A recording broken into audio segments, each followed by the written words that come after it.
Hello, welcome to the channel.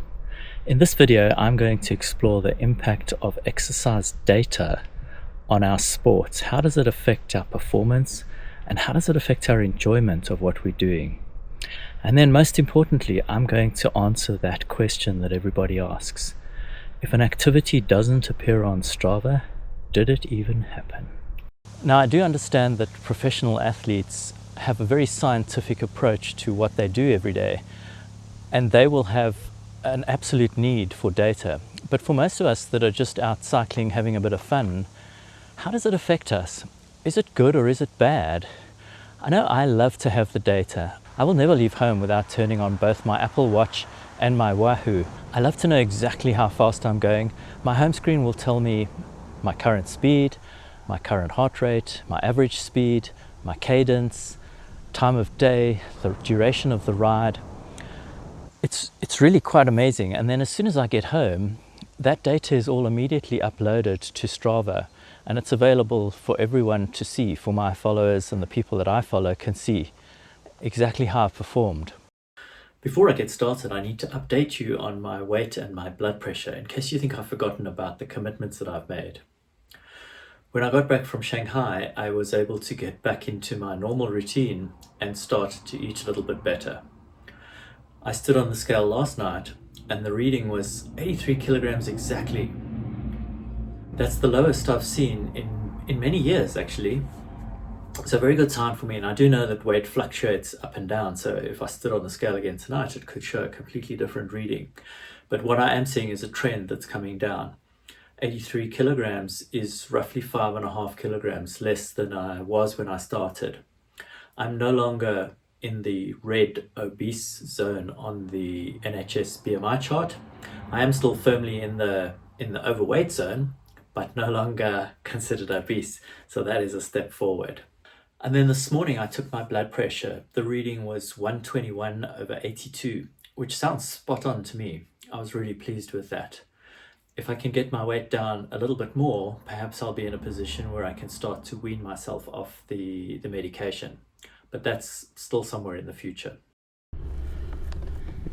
Getting back to the topic of data, although I can flip to the next screen on my computer when I reach a steep section on my ride, and can then see the current gradient being climbed, my current speed, and even the vertical ascent meters per hour for that current speed, this information doesn't make the hill any easier.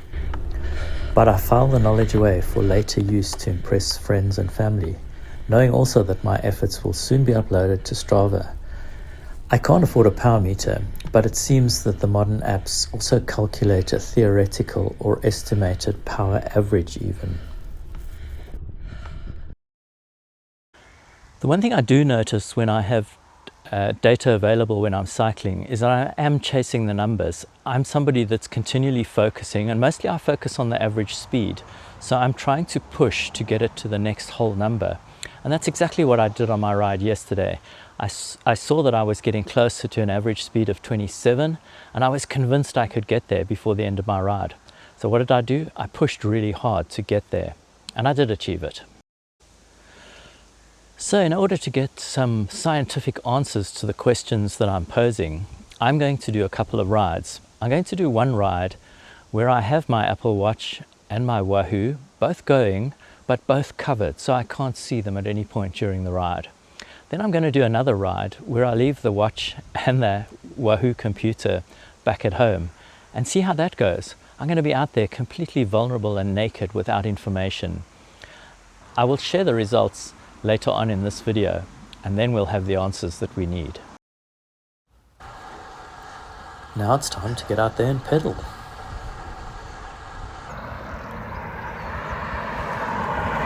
I'm just starting out on the first of my scientifically controlled rides.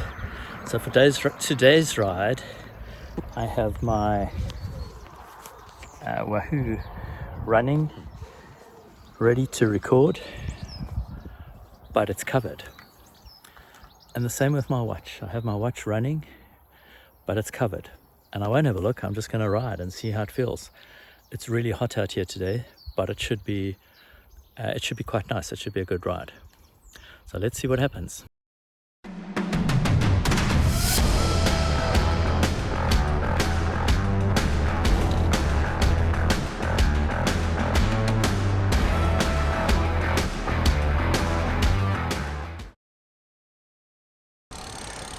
Okay, so I'm back from the first of the scientific experiments.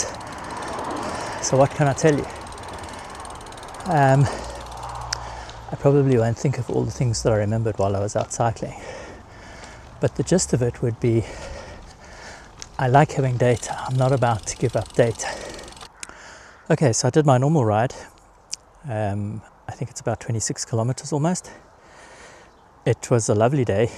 It was really hot, so I did notice the heat. I think with the absence of data, I'm able to focus on different things, which I think is something of a good thing. I was able to think about my pedaling form, making sure my knees were straight, etc. Also, when you don't have information like heart rate or cadence or speed at your fingertips, you have to rely on what your body's telling you. And I think that's good, because sometimes I think I was probably pushing a little bit harder just because my legs were saying, I've got this. Whereas I might have otherwise backed off because my heart rate was too high or my speed was adequate, whatever the case may be. The other thing I didn't do today, which I often do, I didn't go down onto the drops, and I realized that that's really uncomfortable. One, because my tummy still touches my knees on their upstroke, and two, because I have the neck flexibility of a killer whale probably. So I really struggle to get my head up and to look forward in a comfortable way. I find myself looking over my glasses, so it's really uncomfortable. So I think I need to just can that unless I'm in the Tour de France, and that's probably the only time I'll need it. I enjoyed not having data. It was like a freeing ride, but I miss it. I think it's important that when you go out, you think about what you're trying to achieve and perhaps focus on one or two things and not just be driven by, like for me, I get driven by average speed. I'll be interested. I haven't had a look at my data now. I'll be interested to see what my cadence was, see if that was any different, and my average heart rate. I'll be interested to see what that is. So to put closure on the first of the controlled rides, my performance was basically unchanged from a normal ride. I was perhaps a minute, maybe a minute and a half slower over the hour period that I normally ride for. So it was really negligible. Cadence was unchanged, heart rate average about the same. So it really didn't make any difference at all to my actual performance. Good morning. I'm just heading out again for the second of the scientifically controlled rides, this time without any data devices at all. I have no watch on today, and I have no Wahoo device. I have no Wahoo attached to my bicycle either, so that's completely different. It did seem strange getting ready without any devices, and what immediately happened is, because it threw me from my routine, I forgot to put my gloves on, which is not very bright because now I'm going to get sun where I don't normally want to have sun. It's a really warm day today, so I'm going to take it easy regardless of whether I have devices or not. I have no plan to overheat. Let's see how this goes.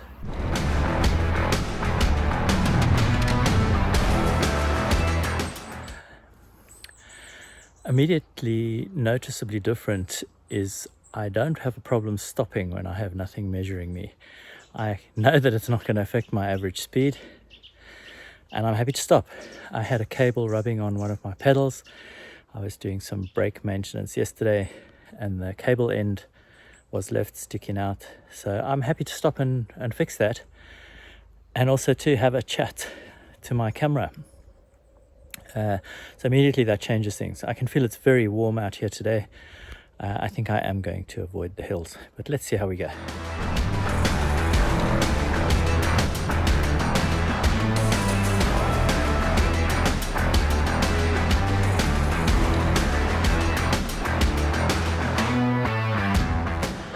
I'm back from scientifically controlled ride number 2. That was the one with no devices at all. When I went out, I did feel quite relaxed. I was very aware that there was nothing recording me and there was no need to worry about average speed. I was even happy to stop and have a chat to my cell phone after just a couple of Ks. But once I got going again and I started thinking about other things, I slotted into my default pedaling zone, I guess, which is actually working quite hard. So I still had a good workout. I didn't go quite as far as I normally do today because of the heat. I think I mentioned that. But I've had a good workout, I've had a good sweat, and I had a good ride. I did push quite hard. Now I'm sitting here putting all of these clips together. What did I learn from everything I've been doing?